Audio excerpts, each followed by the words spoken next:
fast, efficient and affordable business-grade hosting solutions, domain registration, SSL certificates and more. We also monitor and provide website security and update services, website builds, email hosting amongst other sensational products. If you have a question about your web page or your presence on the internet in general, no job is too big or too small. Visit our website today, or better yet, contact us at blueoceanwebhosting.com.au and leave your website issues to us. Big ones, little ones, fiddly ones, powerful ones, the ones for the car or the truck, caravan, boat, mobility scooter, solar system. In fact, for any kind of battery, go straight to Battery Central Ipswich. They'll even help you when you know what you need to power, but have no idea what'll do the job.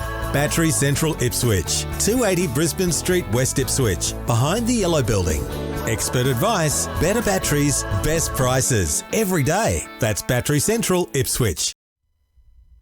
Hello and welcome to episode 749 of the Aussie Tech Heads. I'm Jason Oakley. This is Will Tompkinson. Hey, Will. Hey, mate. What's up? What's up? Switch. And Switches up. There we go. Software switches. Do you know what you're doing? Why start now? I've only been doing it for like 500 episodes. I haven't read any books, can't you tell? Like, it's just... No, 749 episodes, surely. I said I've done like 500. Something like that.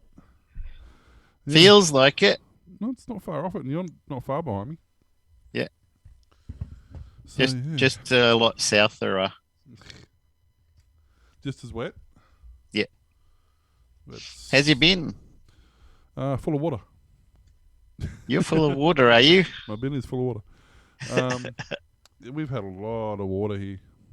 Ah. I mean, it's been good because we needed it, and all the local dams are starting to fill up. All the like farmers' dams and stuff are all starting to fill up, which is good. Yep. Hasn't actually got over to the actual main dam catchments. But yeah, no, we're supposed to get another 150 mil or something in the next 3 or 4 days again. So, Okay. we shall see what happens there. But Yep. yeah, if it's not wet, it's really, really hot and muggy, and if it's not really, really hot and muggy, it's wet. Oh. So Today was terrible with mugginess here. yeah, We just stayed in our bedrooms with the AC on just to get rid of it all. 'Cause it was you can disgusting. always tell when it's really humid because the aircon works really, really well. Oh. If it's not humid, it doesn't work very well. Well, it works by taking. I mean, it does refrigerate the air as well, but predominantly it actually takes the moisture out of there. Yeah. And the more moisture you take out of there, the cooler it feels. But the more moisture that's in the air, the more efficient an air conditioner works. Right. It's like down in Victoria, they don't work as well, but they use swampies down there. But swampies don't work as well up here because you've already got a heap of moisture in the air. Yeah. So Western Australia would be the same. I remember a friend of mine was saying it can get really, really hot in Perth, but there's no humidity, so it That's doesn't right. kill you. no, that's where swampies are great because they're cheap to start with. Even like full ducted house ones cost Yep. nothing because it's basically just a giant fan with a water bath in it. And Ah. they work by injecting moisture into the atmosphere, whereas an aircon works by taking it out. So, but a lot of air conditioners actually have a dry only mode. Okay. And if you've got a small room that's not being heated with a TV or a computer or something, a lot of the time just putting it on dry mode will actually cool the temperature in the room several degrees without actually using it's like an economy mode. Yep. So you can use less power, and sometimes, depending on your aircon and conditions, but quite often you can have the same result with using less power. I remember when I went to Bunnings to buy a portable air conditioner a few years ago, and the guy was talking to some customers before me, and they went off really confused and wouldn't take his advice when he said, if you're having it in a bedroom where there's computers and or TVs, or if it's in the lounge or whatever, you don't want evaporative cooling because it's going to put a shitload of moisture in the air, rust out your computers, screw up your electronics. They're like, yeah, but the portable air conditioner is like 600, whereas evaporative cooler is only 2. That's right. So we want that. He's like, well, don't say I didn't warn you. And then I came up next. I'm like, I want the air conditioner, please, because I'm not going to screw up my electronics. Well, it's funny. Even in Queensland, it gets muggy enough, especially up north. If you haven't had your computer serviced for a couple of years, just the natural dust build up in it, and you get a really stormy week like we've had now, Yep. and it can get conductive enough to short your boards out. Ah, Like, you don't even need extra help sometimes. get your air compressor going. Yeah, if it's really, when I was in the computer industry, we always recommended a service every 12 months. Yep. It was $60 or $55 or And something. people are like, you're just trying to get money out of me. Exactly. And then you're like, look, here's the deal. We put a 12-month warranty on this computer normally. If you get it serviced every 12 months, we evaluate the system and we'll extend the warranty depending on what we think the condition is. And there's some computers we did that we put a 4 or 5 year warranty on them because they're continually in good condition. Yep. And then you get other ones that haven't been touched, and 18 months later they come in, they go, oh, this is dead. And you're like, well, what do you want me to do about it? I told you to die. You know? Especially, I didn't want to pay $60. I'd rather buy a new computer for $800. especially people who had them like as media centers, but sitting on the lounge room floor on the carpet. Yeah. And every time people walk past, the fans in the front just pull the dust straight up out of the carpet and straight into the front of the computer. Yeah. You know? I've actually got mine mounted. Mine's mounted to a wall, so and it's up 4 foot off Yep. the ground. But it's actually mounted upside down as well, like case opening case down.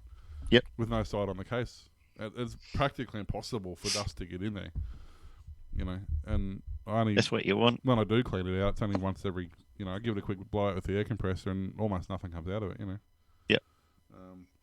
But yeah, the amount of time, effort, and energy I've seen businesses spend on problem solving. Yep. And it's dust. Yeah.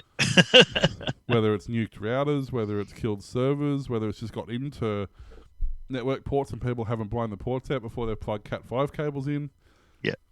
And it just gets in between the connections.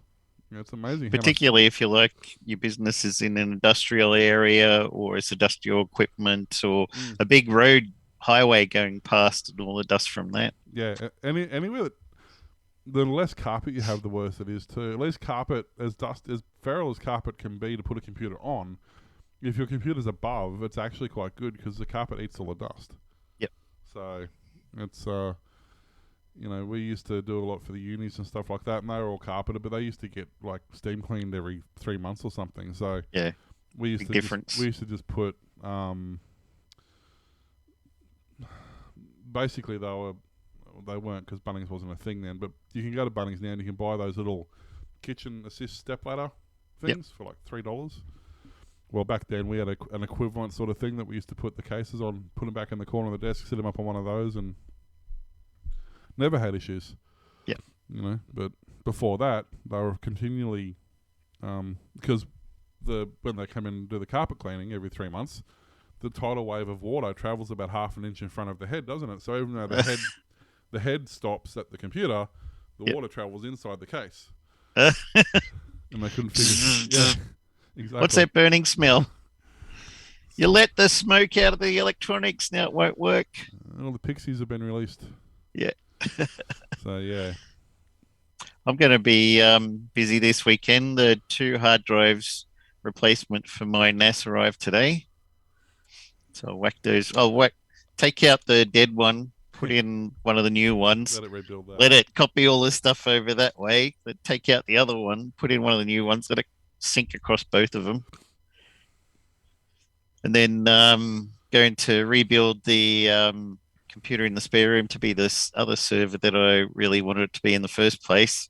So it can run Minecraft Modpack servers on there. And also I got Satisfactory and Valheim from Steam. I should have waited till the Black Friday sales. I am. But I got a couple of things for that anyway because it's already on. And I got Dino Eggs, which I played on the Commodore 64. Oh yeah. Really, really fun game where you got these little eggs around platforms, and you have this guy teleports in, and you have to go pick up the eggs and then rescue them and teleport out. But if they hatch into little baby dinosaurs running around, you have to jump over them to cage them and save them next time you teleport out. And if you wait too long, Mama Dinosaur's big foot comes down and squashes you on the screen, so you have to build a fire to stop that. And then you got snakes and stuff, other spiders going around the place. So this guy has done Dino Eggs Rebirth, which is based on exactly the same kind of thing with a lot more storyline and stuff. And the introduction on one of the videos was done by the guy who did the original Dino Eggs back in the 80s on the Apple II. And he collaborated with this new developer to put out a version for Windows and stuff on Steam. And I got Spelunky, which is a game where you go down into caves underground, but all of the rooms in the cave that you're exploring are procedurally generated every time you start the game. Oh, okay. It's like a 2D platformer kind of thing, but looked really cool. And I had it on my wish list. It was discounted for Black Friday, so I thought, why not get it? Why not? It's the time to do it. Yeah, well, that's it. Black Friday sales, Cyber Monday sales. But the thing that I should have had a look first, I got a couple of those games through Humble Bundle. Yep. And I saw one or two other ones that I didn't know they were on Humble Bundle. I should have got them there. Because if people don't know, there's a guy who wanted to help out developers who didn't get many purchases. So he said, what if I get like 4 or 5 developers who've made games that are doing okay but not great, and bundle it into one package that you can pay one lot of money, less money than each of those individual games are. So you get discounted pack of games.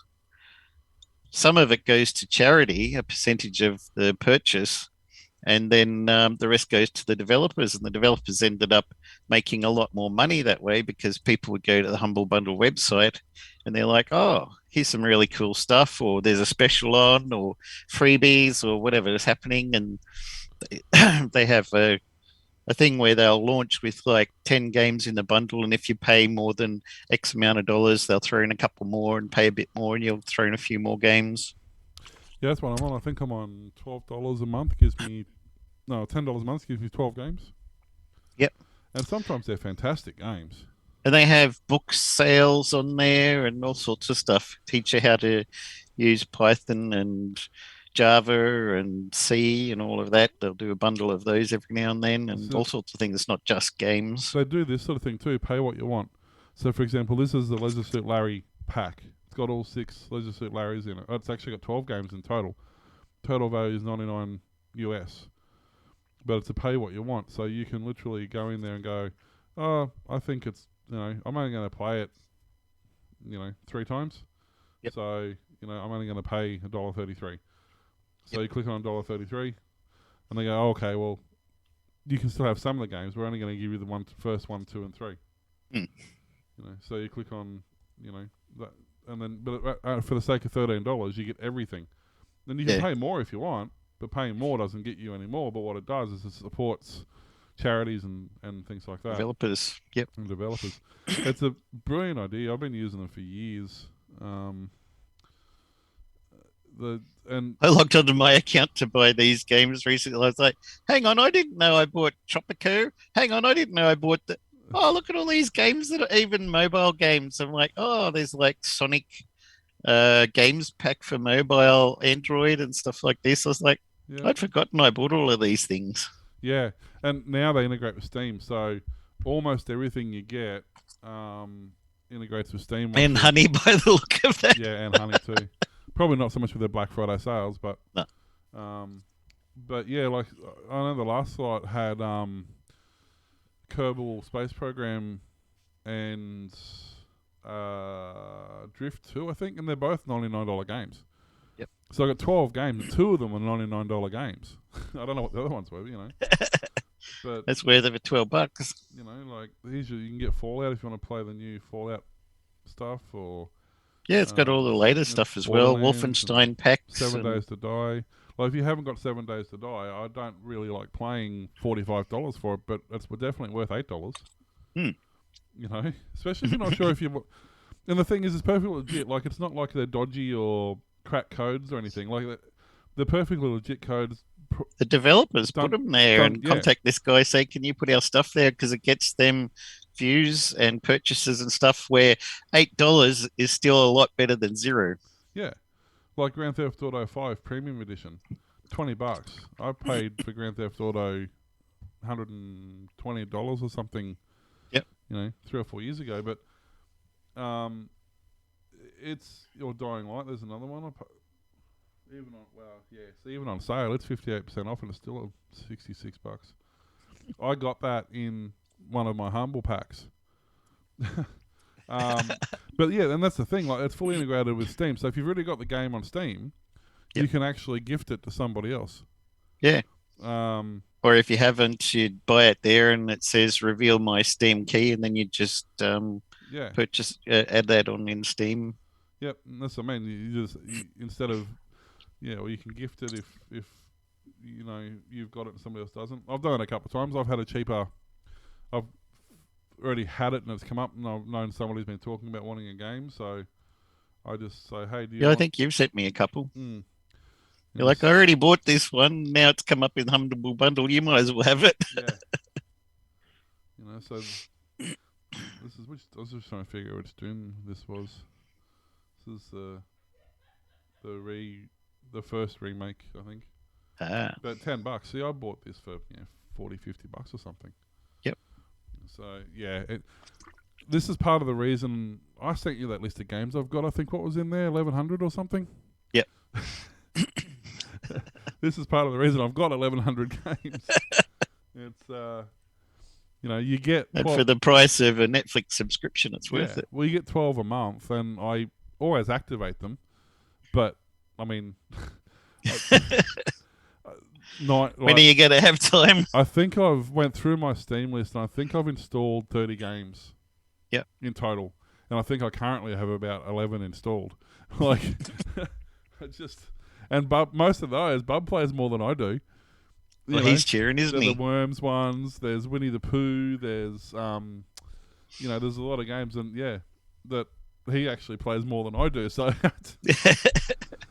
don't know, but so that'll keep me busy doing that, because the server software I use called AMP from Cube Coders, and it lets you run servers of all different types. You can do a 7 Days to Die server, Satisfactory server, Valheim server, Minecraft servers, and they all run from one interface. It was like $20 or something for the web application, which runs on Windows or Linux.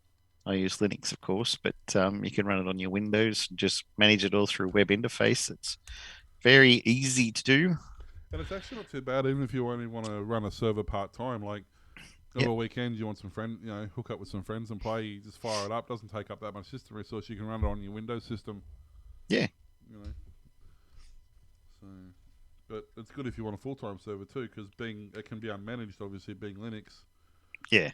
And, you just let it sit there and do its thing, and you just got to do your magic with your IPs and stuff to get people to be able to see your ports. All that stuff, which is the part I always get wrong. It takes me longer to figure out how to reconfigure my ports than it does to set the whole freaking thing up. or get a VPS from Network Presence or something, and just stick it all on there, and then everyone can access it from anywhere. Well, I was wondering if one of the free... no. You see, Amazon. Memory's the thing, though. Yeah. As we know, like the Minecraft pack we were paying, one before we're on now, it needed like... The local client side needed like 16 gig of RAM or something to play properly, which means the server needs, I think it recommended 64 gig of RAM for the server. Yeah. So the only problem with playing with it on one of those, whether it's Amazon or whether it's whatever, you're paying a stupid amount of money because they seem to charge by RAM. Yeah. Maybe that's why they RAM charge and cores. Yeah. Cores won't help you too much, but RAM will. RAM will, and it's interesting. or go to Creeper Host and just use their built-in stuff if you're not that good with Linux and Windows and stuff. We use them for a while. They are really good, except for I just don't want to pay anybody since I could do it all myself. I have a. There's actually. I don't know if I can find it while I'm talking. There's actually a free Minecraft server. If you don't mind playing just basic vanilla Minecraft. Yep. There's actually a guy who Minehut, and basically the server is only there when you log in. So you actually actively log into the server, or to the Minehut server backend. You start it, and then you log in, and friends log in, and you play. It's a fairly decent spec system, actually. Set up And in then- seconds, 20 gigs of storage, low ping, free backups, no credit card required, no annoying queues, over 6 million servers created.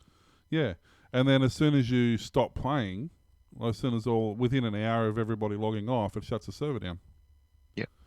And then It when doesn't delete your stuff, it's No, just not running and it- using resources. it just shuts it down. So it means that obviously only a certain person can log in to start it back up. So obviously you got to have an admin there who can do it all the time. But if it's only for a weekend and with a couple of mates, it's a great way of doing it because you You don't can have up to 10 players, you get a gig of RAM, as many plugins as you want. Yeah, so your gig RAM you can't do a lot with. For vanilla, it'll be fine. For much else, you'd be in trouble. Yep. But it's a really interesting idea. I mean, obviously, he does have plans you can pay for as well. Yep. But- Up to 10 gig of RAM for the unlimited one, So, and a maximum of 500 players. So if you've got 500 friends, you're doing better than me.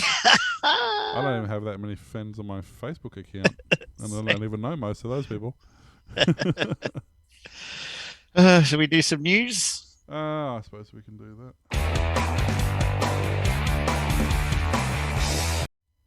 Niantic Incorporated, developer of the world's first and only planet-scale AR platform, announced today that Coatue has made a $300 million investment in the company at a valuation of $9 billion. Niantic will use the funds to invest in current games and new apps, expanding the Lightship developer platform, and build out its vision for real-world metaverse.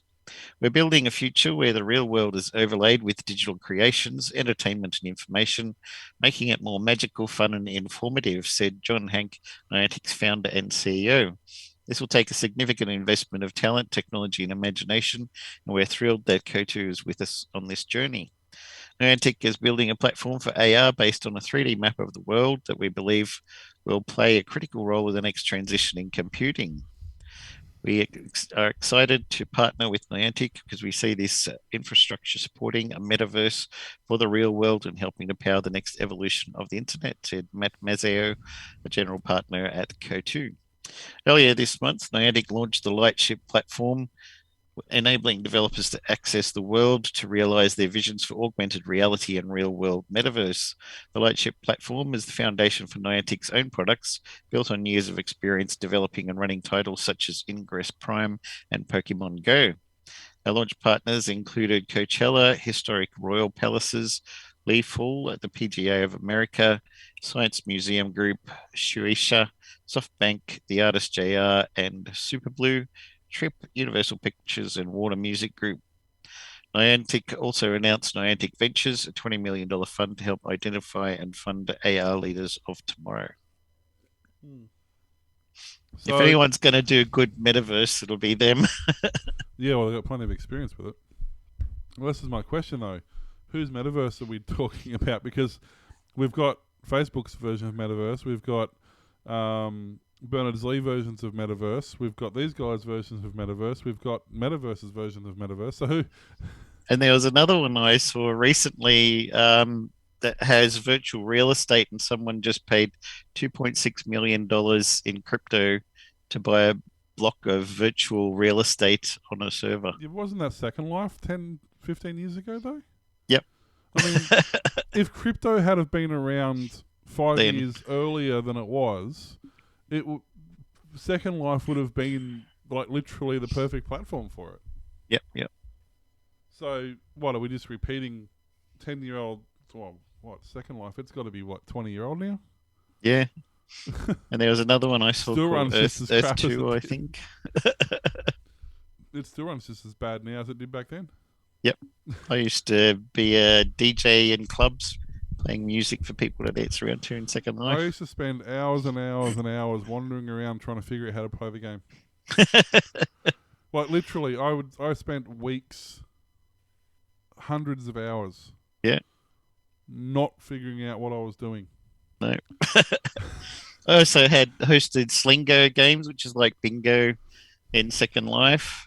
And they give you a regular slot, so you have to be there for all of those. And then people can tip you money and you can give prizes and stuff. And I built a few in-game stuff. I made it's got scripting and stuff with Lua, and you create objects and things with primitive 3D objects.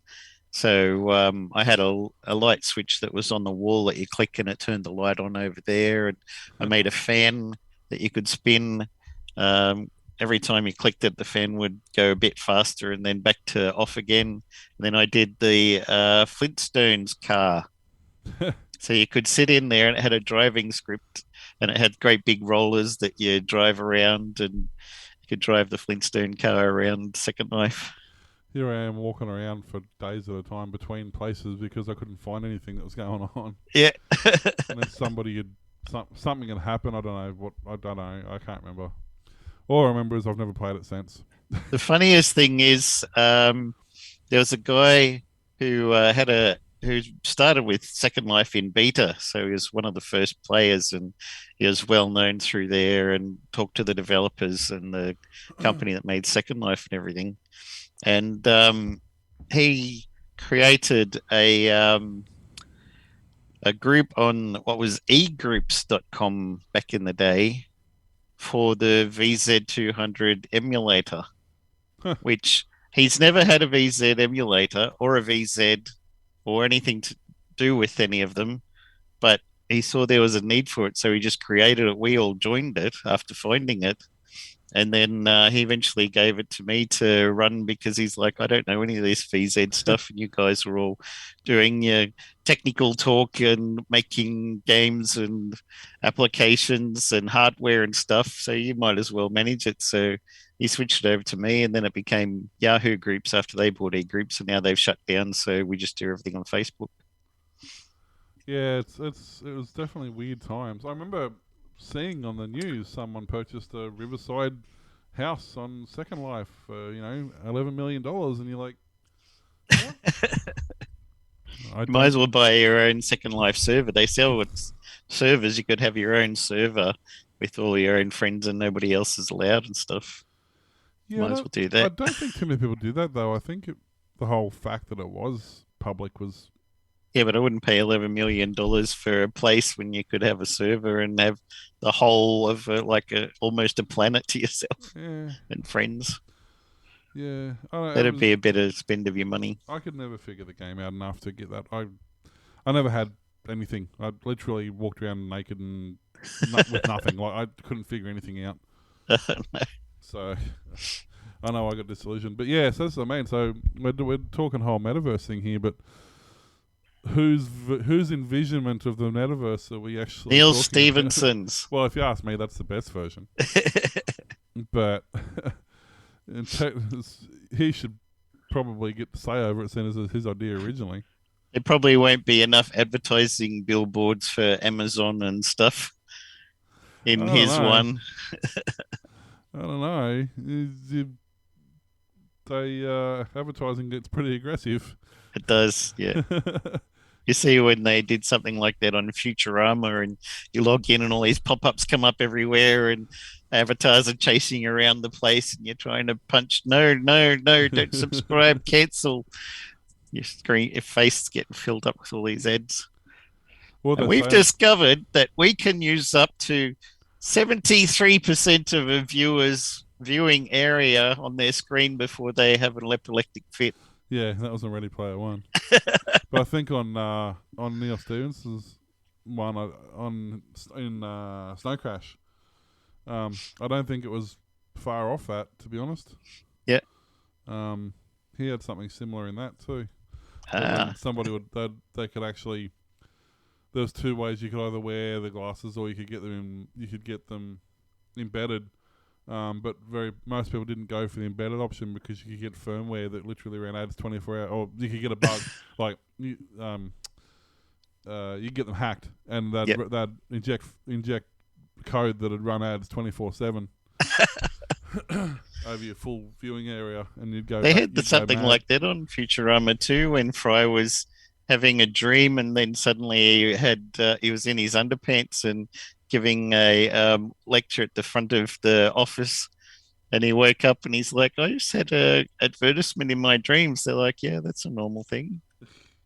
They have ships going around outside beaming advertising into your dreams at night. Give it time. Where are the lights feed underwear? Oh dear. Um. Okay, so basically, the world needs to crack battery recycling. So,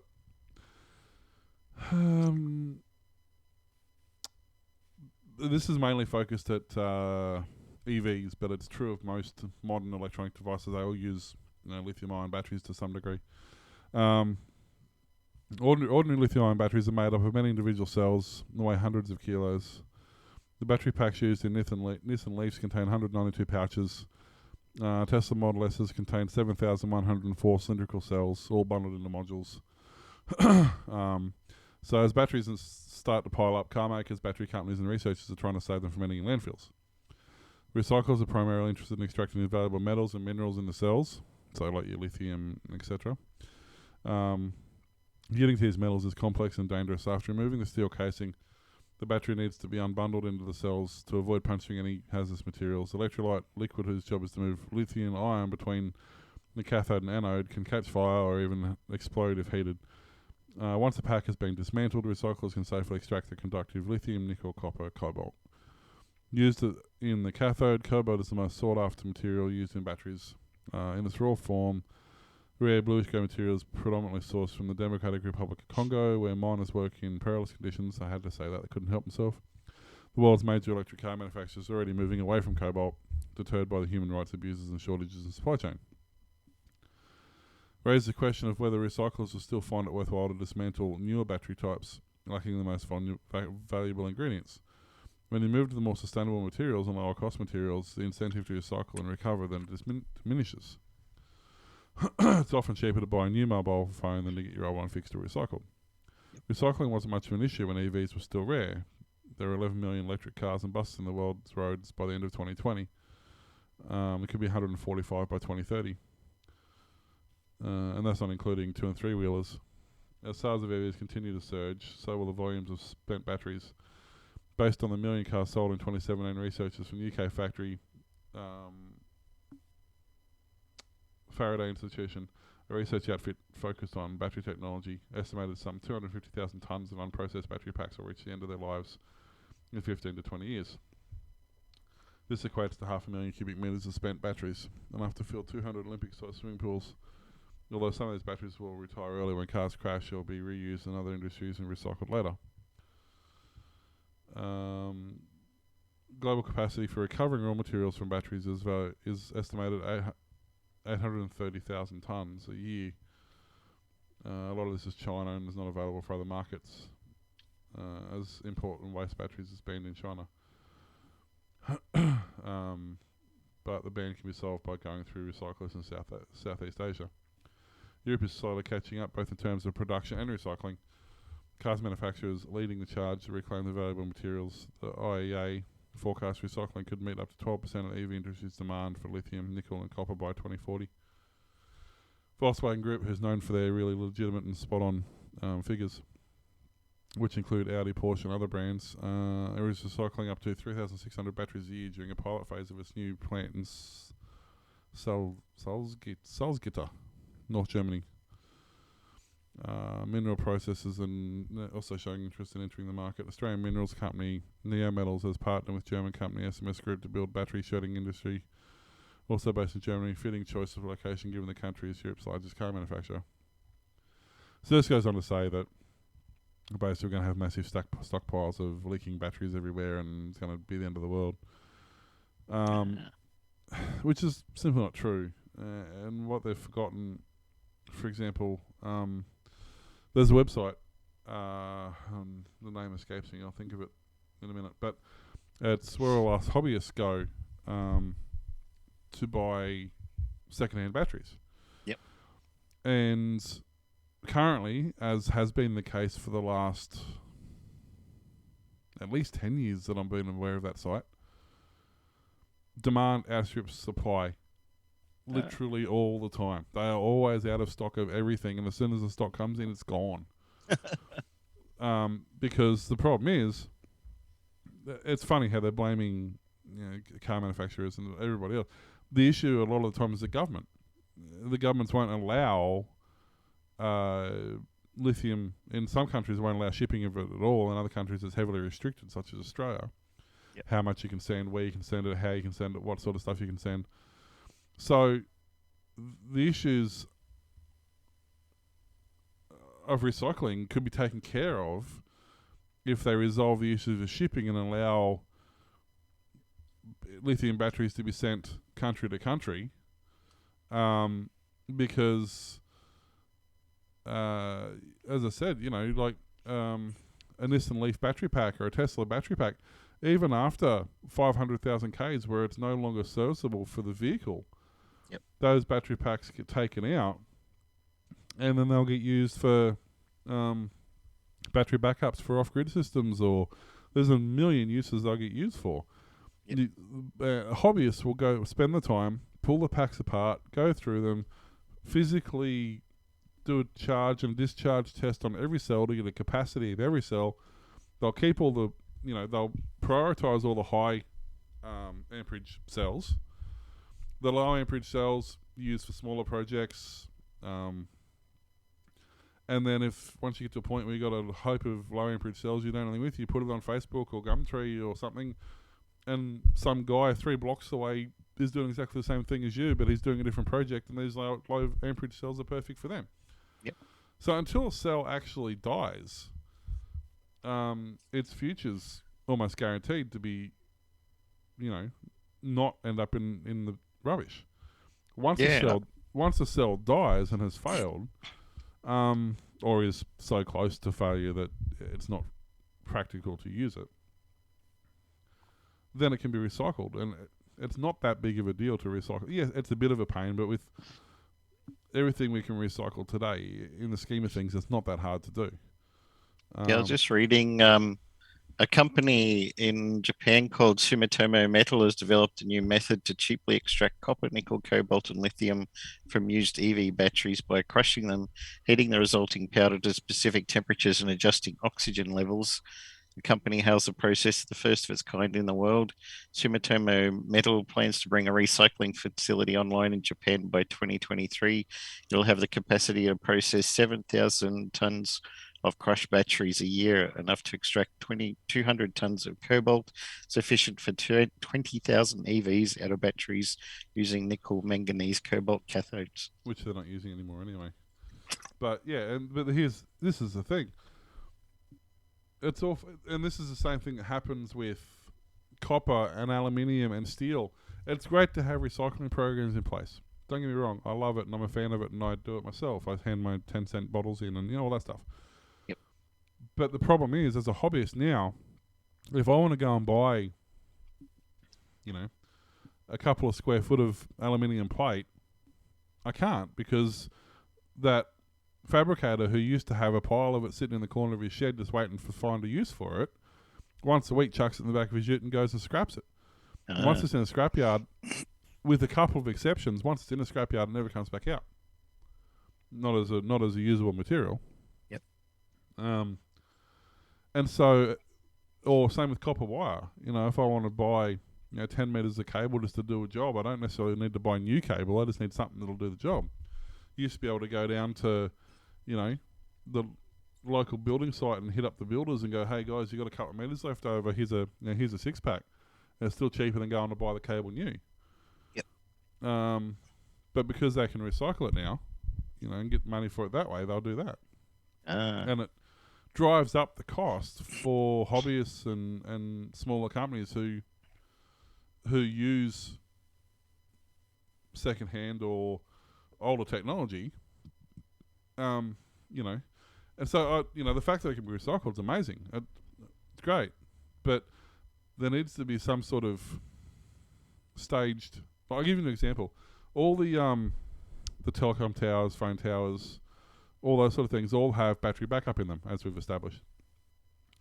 And those batteries sit there for 12 months on float charge. Maybe they've been used once or twice in a case of a blackout. And then the contractors come in and swap the batteries out with brand new ones. Yep.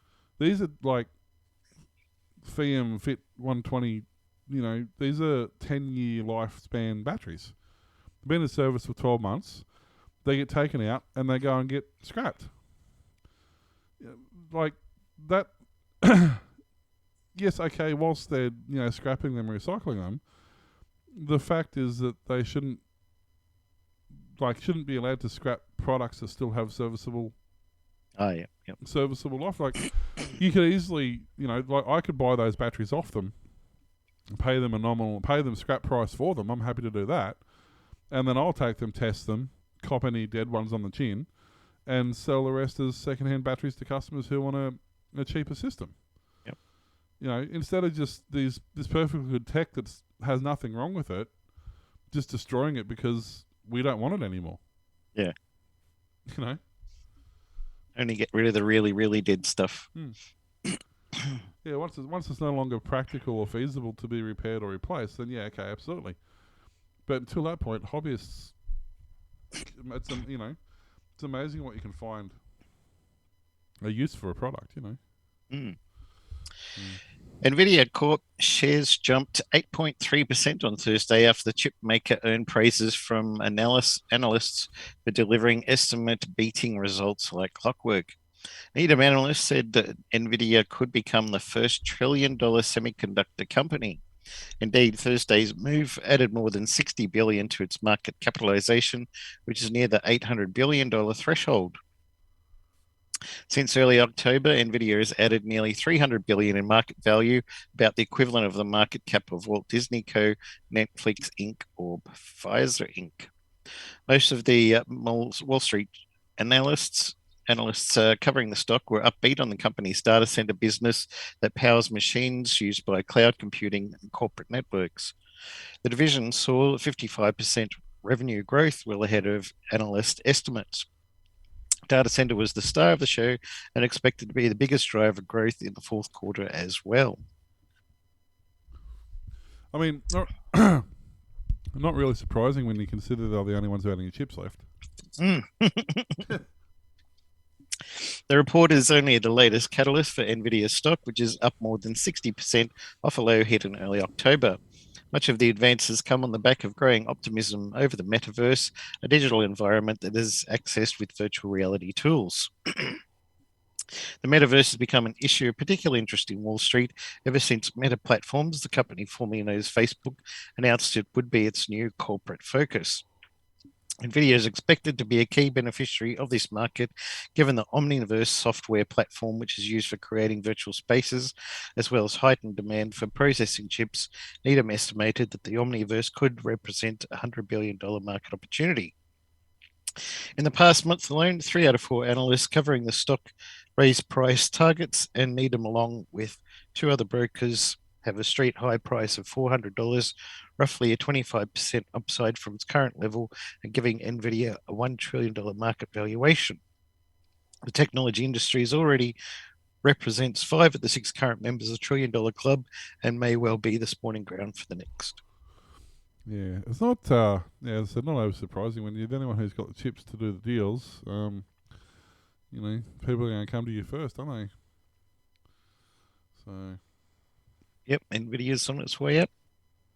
Come on, AMD. Yeah, well, I mean, AMD's got plenty of chips, I said, as long as they keep them to themselves. They're not worried about chip shortages. They don't have enough to share around, but they can produce just enough to sort of keep them rolling. So I don't know. We'll see. I mean, it was bound to happen eventually.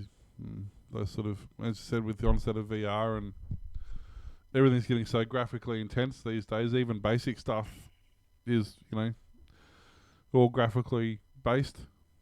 So of course the graphics chip makes sense that it's going to be, coming out on top.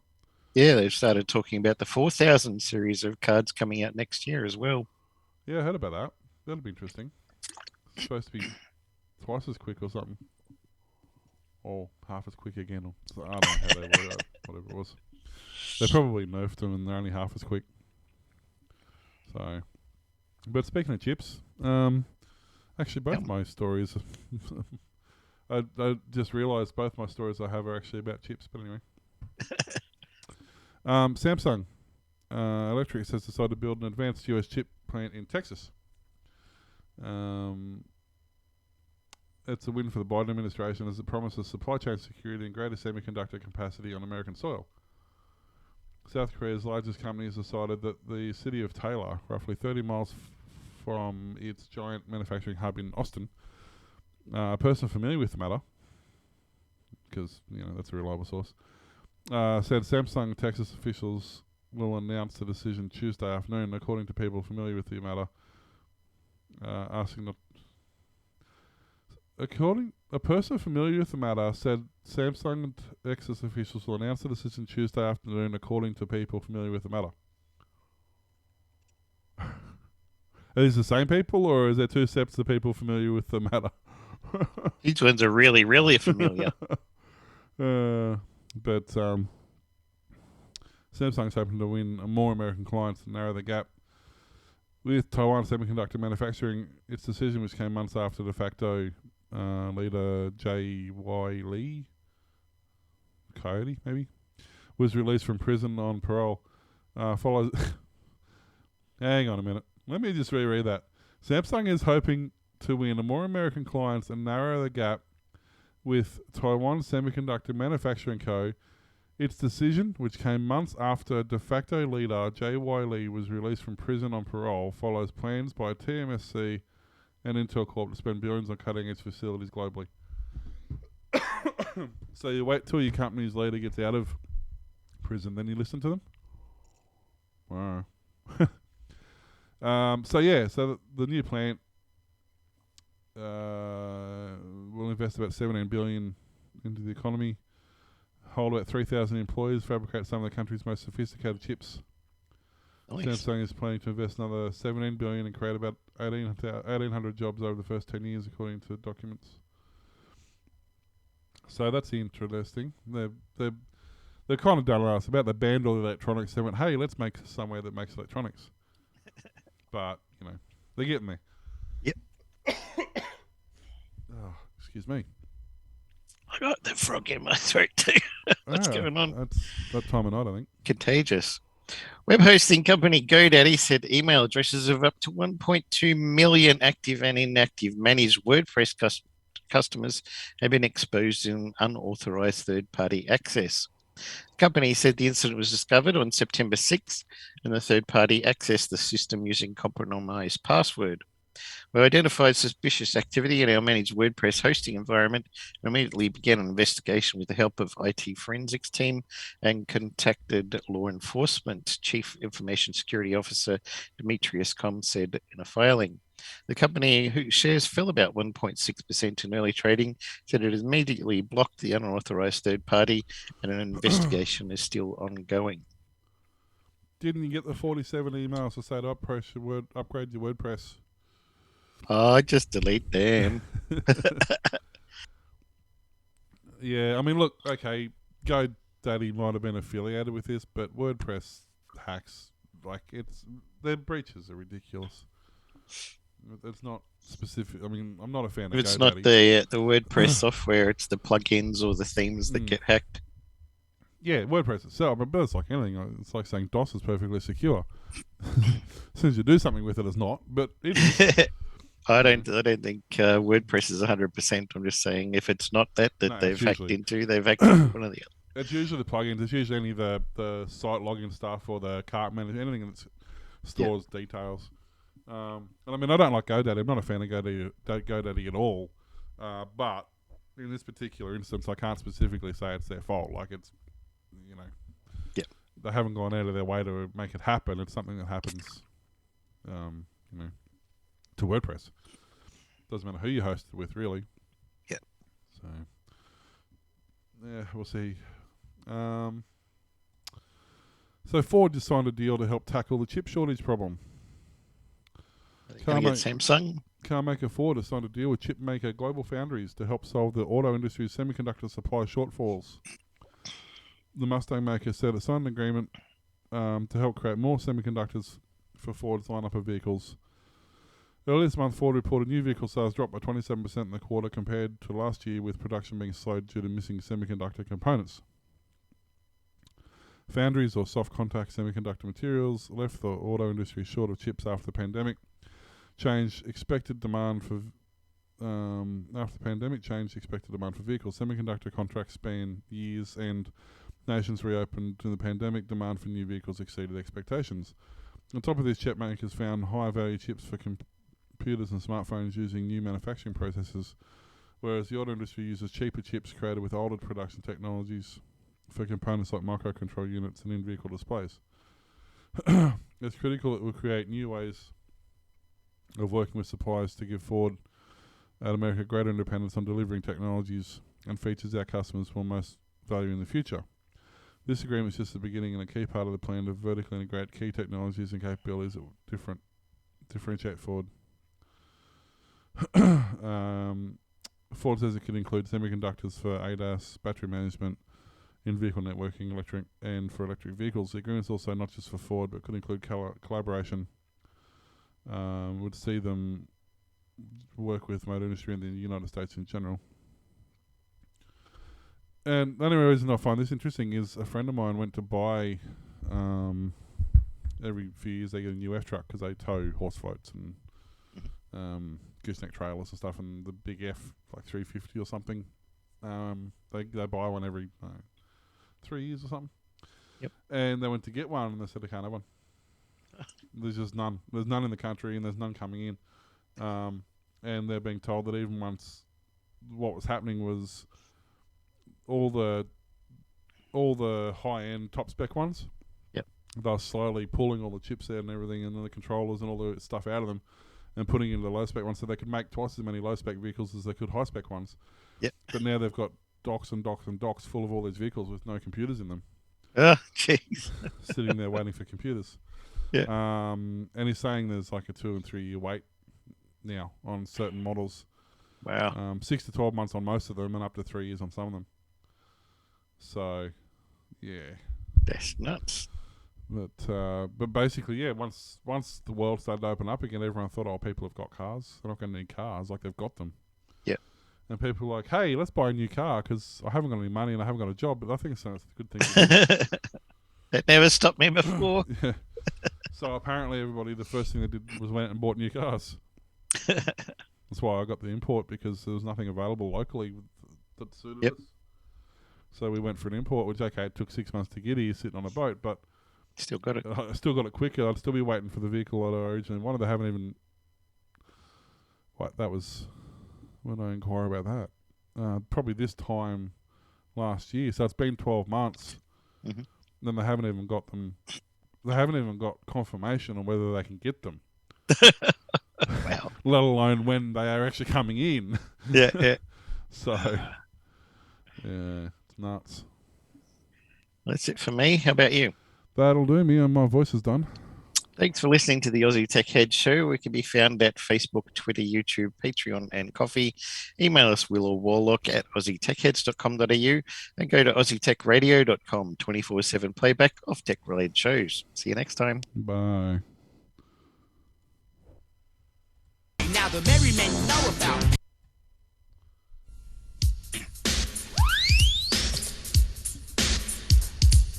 It's pancake day, yes it's pancake day, yes it's pancake day. Well it's pancake day, it's really pancake day, yes it's pancake day. Now the merry men know about pancake making, because pancake day is a regular fixture. You take your frying pan and some sugar and jam and get on down. to make the mixture? Well, you take a dozen eggs, you take a cup of milk, and don't forget to add a little flour, and then you beat it up with a wooden spoon and leave it to settle for just 1 hour, cause it's pancake day, yes, it's pancake day, yes, it's pancake day. Well, it's pancake day, it's crucial pancake day, yes, it's pancake day. But back in the village and workshop, where the living ain't so funny, they make their pancakes out of dirty old mud, cause they ain't got no flipping money. Their smiles are wide cause the tears they hide, even though their life is hell. But the smiles stop the fool when the sheriff comes to call, and he brings King John as well.